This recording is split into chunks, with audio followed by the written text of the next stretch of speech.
Hello everyone, welcome to another Ultimate Fire episode review. This is for Season 28, Episode 11, Be Loose, Be Free, Be Me. That's the actual title of the episode.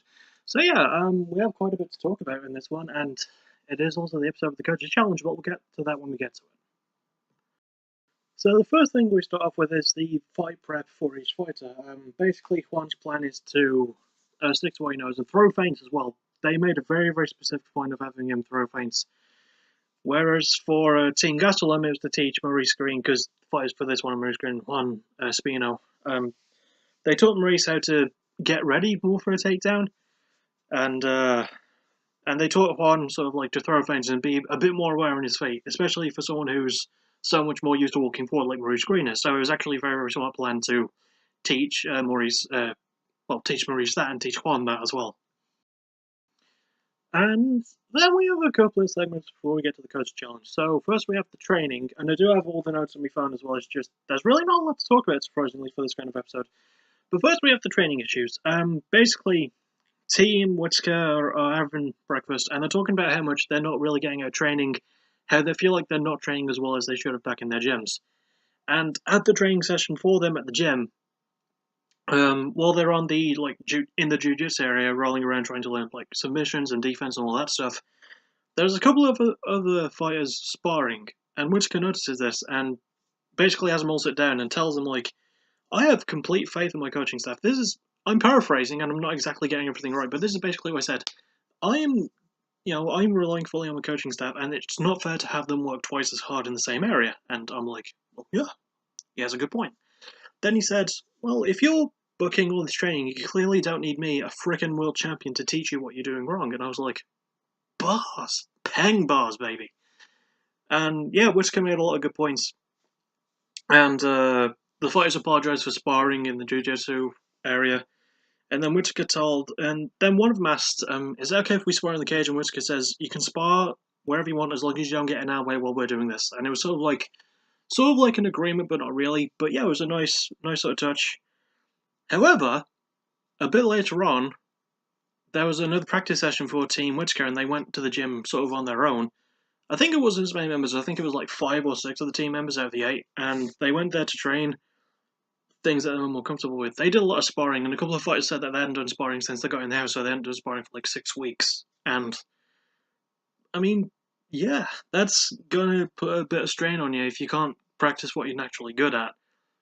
I mean, I like Robert Whittaker, but I feel like if I were a coach, I would let the fighters do more of what they wanted.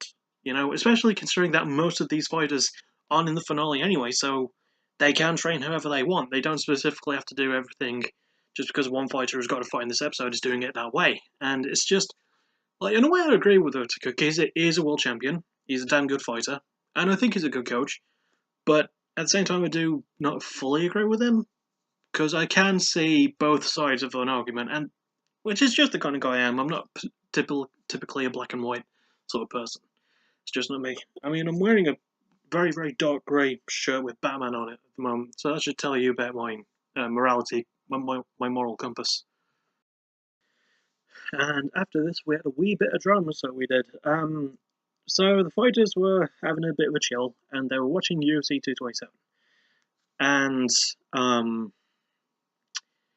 during these moments, Maurice Greene fell asleep. Marseille Ellen was in control of the remote, and she said it was fine for her to have it because she's sort of the mother hen. She's injured anyway, so there's not really a lot of that the others can do about her. She's not even in the competition anymore, and the remote is similar to the one that she has at home.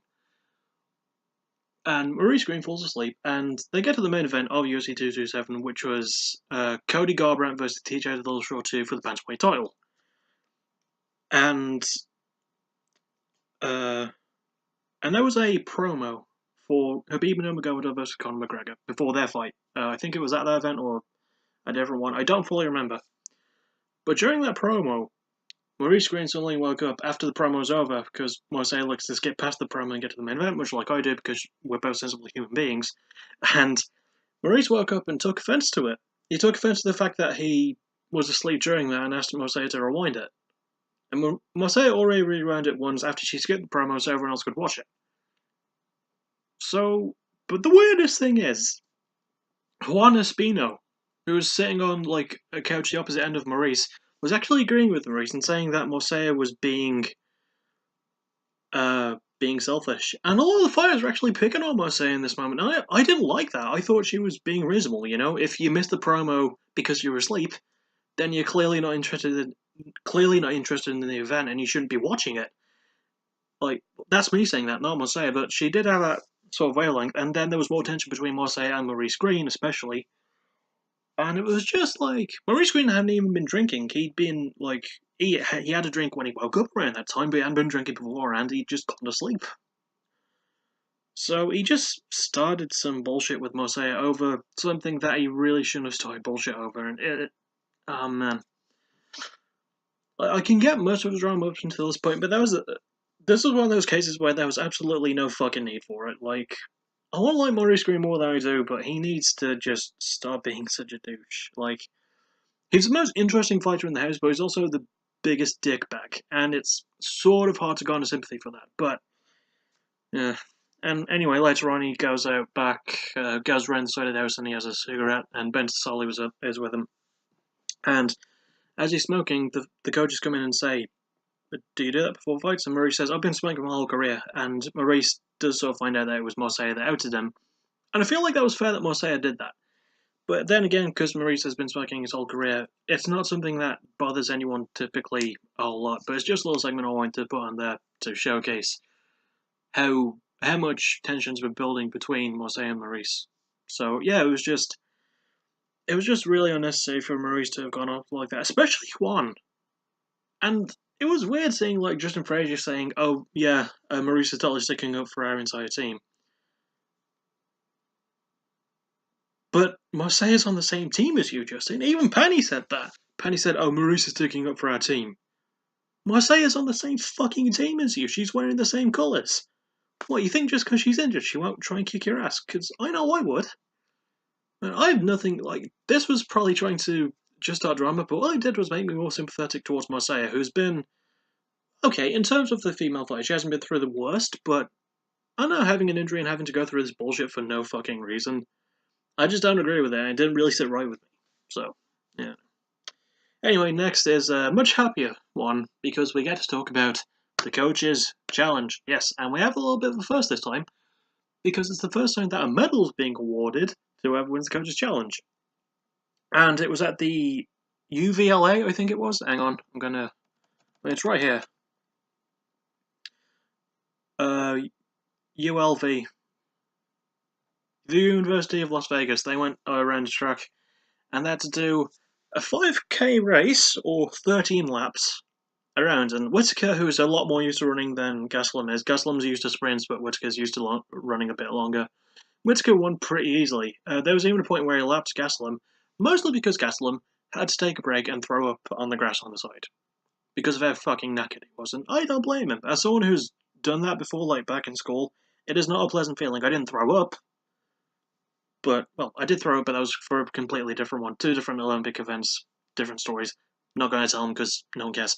But, yeah, it was just like, it came to a fight where Whittaker lapped Gastelum, and he wound up winning the 10,000 for himself and 1,500 for each member of his team. So, yeah, it was an interesting one, and my favourite moment, arguably, was definitely seeing the fighters on the side with water guns spraying the coaches, and then those fighters actually joining their coaches for those laps.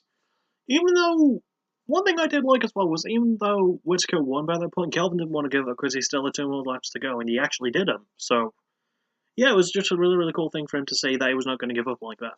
And it's the same mentality I expect him to have when they do fight very, very soon. So, yeah, it was just a really, really cool moment.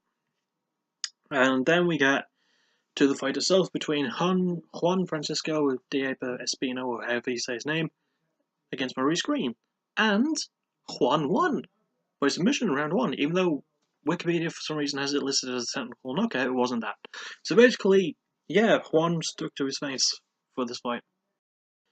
And it was interesting. He threw quite a few and baited Maurice into trying to move, and then Juan eventually managed to throw one and landed a great overhand right, then an uppercut, then knocked down Greene, then he followed him on the ground, almost finished the fight then there, and basically smothered Greene for the rest of the fight until he finished it. He kept on Greene, kept landing great ground and pound. There was good moment where he had a crucifix and almost got a Kimura, but didn't quite. Maurice managed to sort of escape out of that and managed to get to his feet, but Juan managed to use his smarts and stay on his back. There was a great moment where he turned with Maurice and stayed on the back, and then threw him down, managed to get the mount, landed to the ground about. Maurice turned around, Juan sunk in the rear naked choke, got the victory by submission. So, yeah, it was actually a pretty decent fight. If a bit one-sided, because I don't think Maurice really landed anything. I don't think he even landed a lot when he was taken down. Well, I say taken down, knocked down, and then taken down. So, yeah, all in all, oh, and the next fight as well. Next episode is going to be the last one because Macy Chasson from Team Gastelum is going to take on Leia Letson from Team Whittaker. So, for the males, we have one from Team Gastelum and one from Team Whittaker. Will it be the same for the females? Be cool if it was. So yeah, that's gonna about conclude it for this review. I'll see you soon for the next video, whatever that will be. And yeah, all in all, pretty decent episode. The coaches challenge could have been better, and I didn't really agree with the TV drama stuff. I don't know, it's one of my least favourite coaches challenge episodes in quite a while, which is weird because I'm usually a lot more excited, but it wasn't the worst, so yeah. Anyway, I'll see you all for the next thing. Thank you for watching, you're awesome.